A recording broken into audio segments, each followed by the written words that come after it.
Hey everybody, hope you had a good week. This is training video number 6. We're going to go over a few plays talking about victory formation, targeting, roughing the passer, and mechanics on punts. Uh, as usual, not looking to embarrass an official, crew, association, team, or player. So let's take a look at some plays. So let's take a look at a play at a 6-player football game. And here's one. The officials are pinched pretty close in, and appropriately so, because this is, I believe, the last play of the game. And they've announced they're taking a knee. So properly, everyone gets very close to the action.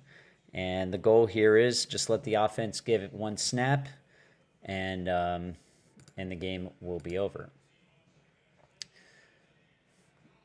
That's not exactly what happens there. So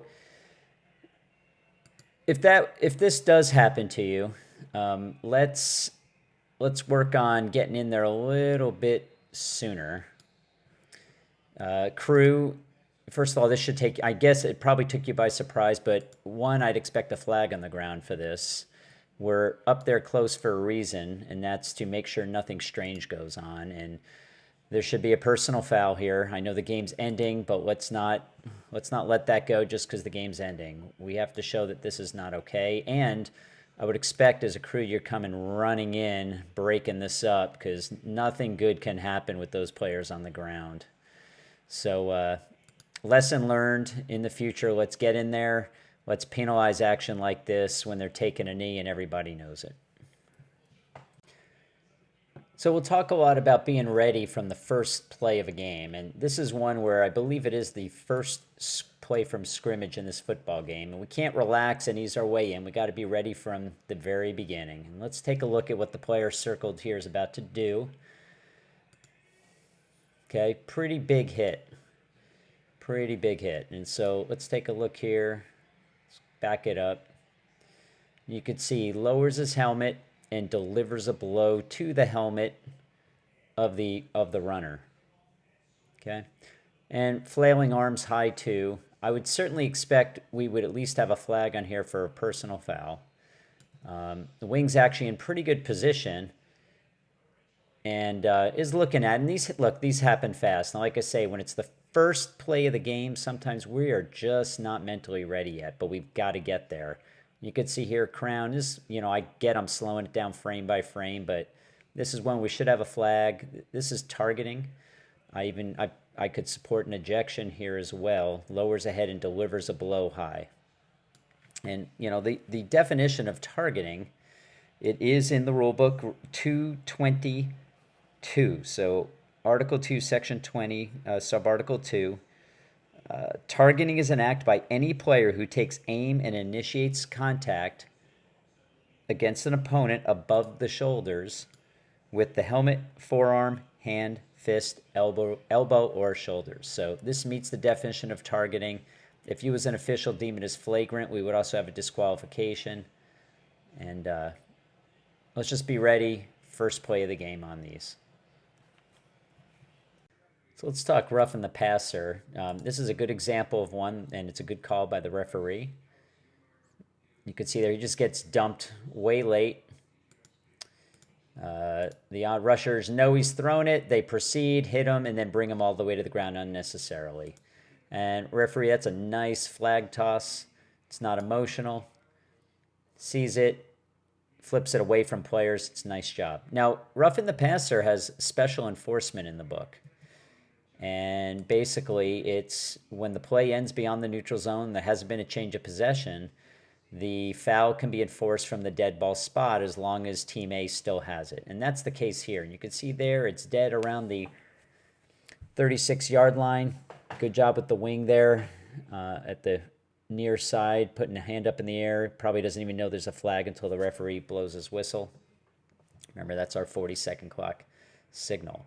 So this roughing the passer foul would be enforced from the 36-yard line. We'd go 15 yards, and so we'd end up at the B49. B49. Now, one thing I know here at the snap, referee gives a wind to the clock.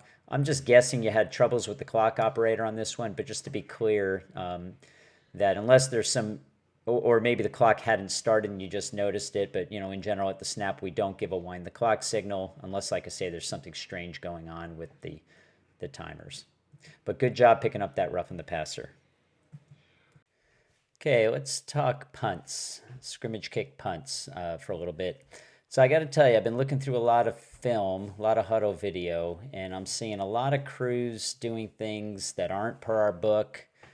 A lot of strange stuff, to be honest with you, on punts. So I just want to go over what our book says and how we're supposed to be officiating these plays. And so for starters, original position. So the referee should be a little bit outside the normal tight end position and 2 to 3 yards behind the kicker. And the idea is when the kicker steps up, that the referee will be in a nice position, roughly a 45 to be able to judge on roughing the kicker. The headlines and line judge obviously are on the line of scrimmage. The umpire is a little deeper than normal. Our book says around 10. I think where this umpire is fine. A little bit deeper, the better, to help with the punt as it goes downfield. And then the back judge should be obviously back there with the receiver. Our book says on page 110, 7 to 10 yards wider than and 2 to 3 yards behind the deepest receiver. So, and back judge, you need to follow that receiver no matter, well, really the ball. If the ball's going over the head, you have to go with the ball. But if the receiver's going to make a play on the ball, you have to move and you have to get there. So let's roll this play here. So again, referee, I'd be a little deeper than this. And actually, in particular, when your position is so close to the goal line, take a couple, walk back 3 yards here and start on the goal line, just in case it's threatened. You won't have to move, and you'll still get a good view of the punter as they're going to kick the ball. And yep, sure enough, bad snap, get in kind of a strange position. Okay, the ball was kicked. So let's take a look here. So at the snap, the line judge needs to get downfield.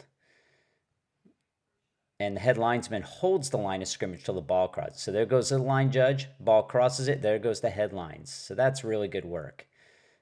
Back judge, I definitely like for you to hustle a little bit more to get to that receiver. You can see the receiver's pretty near the sideline up there, and you're at the opposite hash still. It's a little too far away. You need you a little bit closer to be able to rule on anything there. I mean, overall, you guys covered the play pretty well. But again, back judges, follow your receiver a little bit closer. Referees, kicking leg side, I should add also. I've seen a lot of referees in some strange positions looking at film. Kicking leg side. And try and be at around that 45 after the kicker steps up, which will put you, about 2 to 3 yards behind the kicker. Line judge, go with the snap. Headlines, go after the ball crosses the line. And if we can all be a little more consistent with this, I think we'll cover these a little bit better. Okay, that's it for this week. As we approach the next Friday slate of games, maybe let's spend a little extra time in the rule book, a little extra time in the mechanics book. It's a good refresher, a little past midway through the season when those strange things start happening. The more we are confident with our rules and mechanics knowledge, the easier it is to officiate those unusual plays on the field. So everybody have fun and good luck out there.